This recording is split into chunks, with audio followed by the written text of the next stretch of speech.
پھر متقی بندے کو اللہ دشمن کی شرنگیزیوں سے بچاتے ہیں۔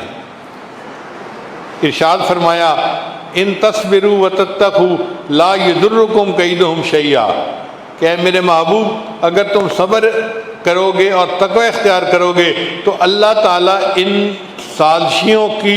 سازشوں سے اور شر انگیزیوں سے آپ کی حفاظت فرمائیں گے۔ بہت سارے لوگ میرے پاس آتے ہیں اور یہی کہتے ہیں ہمیں جی فلاں نے تنگ کر دیا، فلاں نے تنگ کر دیا، کاروباری شیئر ہولڈر نے تنگ کر دیا، پڑوسی نے تنگ کر دیا۔